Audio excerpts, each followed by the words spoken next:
की राजनीति में हलचल तेज हो चुकी है। 2027 का विधानसभा चुनाव अभी दूर है, लेकिन सियासी बिसात अभी से बिछनी शुरू हो गई है।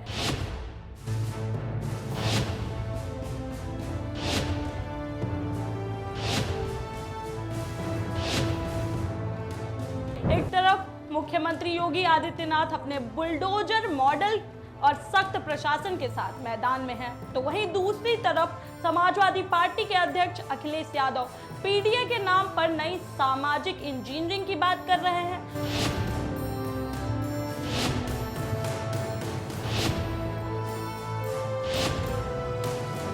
और इन सभी के बीच सबसे बड़ा सवाल, क्या बहुजन समाज पार्टी की मुखिया मायावती फिर से अखिलेश यादव के साथ आ सकती हैं?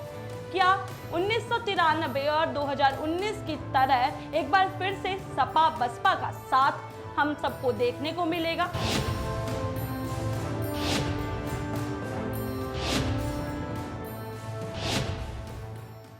या फिर इतिहास खुद को दोहराने से इनकार कर देगा?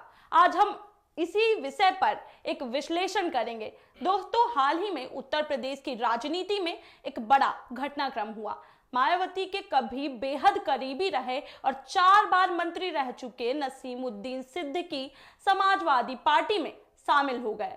सिर्फ वो ही नहीं, हजारों कार्यकर्ता और विभिन्न दलों के नेता भी सपा में शामिल हुए। अब सवाल ये है कि क्या ये सिर्फ एक जॉइंटिंग कार्यक्रम था या फिर 2027 की रणनीति का एक ट्रेलर था। जॉइंटिंग के मंच से नसीमुद्दीन सिद्दीकी ने कहा कि मैं जिस भी पार्टी में रहा अखिलेश यादव को मानता रहा। उन्होंने शायरी भी पढ़ी, हयात लेकर चलो, कायनात लेकर चलो, चलो तो सारे जमाने को साथ लेकर चलो। ये सिर्फ कविता नहीं थी, ये एक संदेश था, एक व्यापक सामाजिक गठजोड़ का संदेश। उन्होंने योगी सरकार की बुलडोजर नीति पर भी निशाना साधा और कहा, ज्यादा बोलेंगे तो बुलडोजर चल जाएगा। अब यह सीधा हमला था सरकार की कार्यशैली पर। और हम समझते हैं कि पीडीए क्या है। पीडीए पिछड़े, दलित और अल्पसंख्यक। 2022 के चुनाव में अखिलेश यादव ने यह शब्द गढ़ा था, लेकिन अब यह सिर्फ नारा नहीं, रणनीति बन चुका है। अखिलेश कहते हैं कि शांति और प्रगति पीडीए की नींव पर टिकी हुई है। सामाजिक एकता ही सकारात्मक राजनीति की सबसे बड़ी उपलब्धि है। उन्होंने हाल ही में पीडीए होली मिलन का आयोजन किया, जो सिंबलाइज करता है कि सामाजिक मेल मिलाप और राजनीतिक एकता का संदेश है। यह एक साफ संकेत है कि सपा 2027 में जाति और सामाजिक समीकरणों को मजबूती से काम करने वाली है। अब थोड़ा पीछे चलते हैं। 1993 जब सपा और बसपा एक साथ मिलकर चुनाव लड़ा था और उस समय भाजपा को रोकने के लिए यह एक बड़ा सामाजिक गठजोड़ बनना था। नेतृत्व था मुलायम सिंह यादव का। सरकार बनी, लेकिन यह गठबंधन ज्यादा दिन चल नहीं पाया। 1995 का गेस्ट हाउस कांड और सपा बसपा का रिश्ता टूट गया।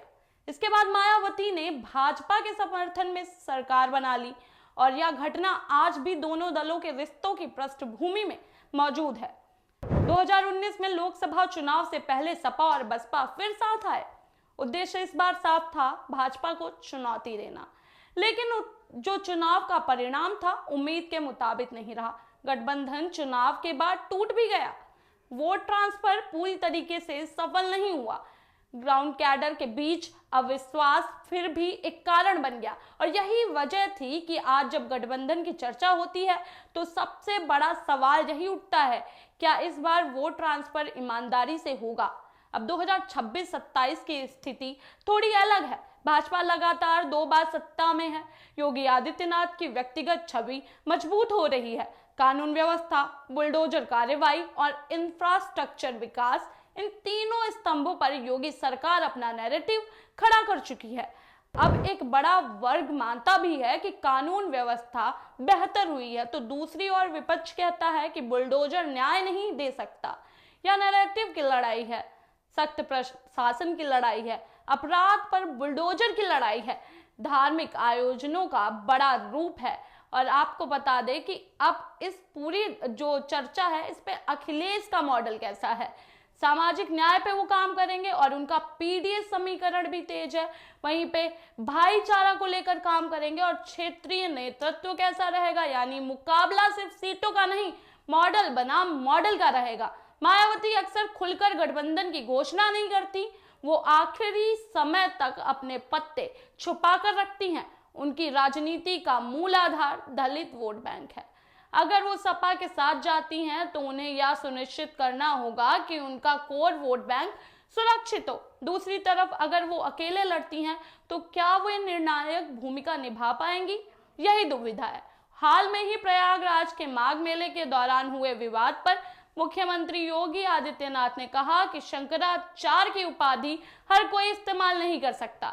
अखिलेश यादव ने बिना नाम लिए कहा कि हम शंकराचार्य जी के साथ खड़े हुए हैं। यह बयान सिर्फ धार्मिक नहीं था, राजनीतिक भी था। संदेश साफ था कि सपा अब धार्मिक मुद्दों से दूरी बनाकर नहीं चलेगी। उत्तर प्रदेश की राजनीतिक जातिगत समीकरणों पर ही आधारित है। ओबीसी, दलित, मुस्लिम और सवर्ण, अगर सपा और बसपा साथ आते हैं तो ओबीसी, दलित और मुस्लिम समीकरण बड़ा गठजोड़ बना सकते हैं। लेकिन सवाल यही है कि क्या यह गणित जमीन पर केमिस्ट्री में बदलेगा। भाजपा विपक्षी गठबंधन को अवसरवादी बता सकती है और वह संदेश दे सकती है कि यह सिर्फ सत्ता पाने के लिए एक गठजोड़ बनाया गया है, विचारधारा का इसमें कोई काम ही नहीं है। योगी आदित्यनाथ विकास और कानून व्यवस्था के मुद्दे पर फोकस बनाए रखेंगे। अगर सपा बसपा साथ आते हैं तो 3 बातें तय करनी होंगी कि सीट बंटवारा क्या होगा, मुख्यमंत्री का चेहरा क्या होगा और कैडर स्तर पर भरोसा कैसा रहेगा। और अगर इन तीनों में सहमति बन जाती है तो गठबंधन फिर ही संभव होगा। और आपको बता दें, जनता विकास चाहती है और सम्मानजनक प्रतिनिधित्व भी चाहती है। युवा रोजगार चाहते हैं, किसान स्थिर आय चाहता है, दलित पिछड़े सामाजिक सम्मान चाहते हैं। जो भी दल इन अपेक्षाओं को पूरा करने में तत्पर रहेगा उसी को इस चुनाव में राजनीतिक फायदा होगा। राजनीति में कुछ भी स्थायी नहीं होता। कल जो विरोधी थे आज वो साथी बन सकते हैं, लेकिन उत्तर प्रदेश की राजनीति में भरोसा सबसे बड़ा फैक्टर है। अगर अखिलेश और मायावती भरोसे की नई इमारत खड़ी कर पाते हैं तो 2027 का बड़ा उलटफेर संभव है। अगर नहीं तो योगी आदित्यनाथ का किला और मजबूत हो सकता है। तो क्या 2027 में यूपी की सियासत का नया इतिहास लिखा जाएगा? क्या पीडीए की राजनीति बुलडोजर नैरेटिव को चुनौती दे पाएगी? क्या अखिलेश यादव, मायावती फिर एक मंच पर एक साथ दिखेंगे या फिर योगी आदित्यनाथ तीसरी बार सत्ता की सीढ़ियां चलेंगे? फिलहाल बिसात बीत चुकी है, चालें चलनी शुरू हो गई हैं और उत्तर प्रदेश की राजनीति एक बार फिर देश का सबसे बड़ा राजनीतिक रणक्षेत्र बन चुकी है। आपकी क्या राय है? कमेंट करिए और हमें बताइए, क्या 2027 में बनेगा महागठबंधन? नमस्कार, मैं थी आप सभी के साथ प्रियांशी मिश्रा और आप देख रहे थे कंटाप न्यूज।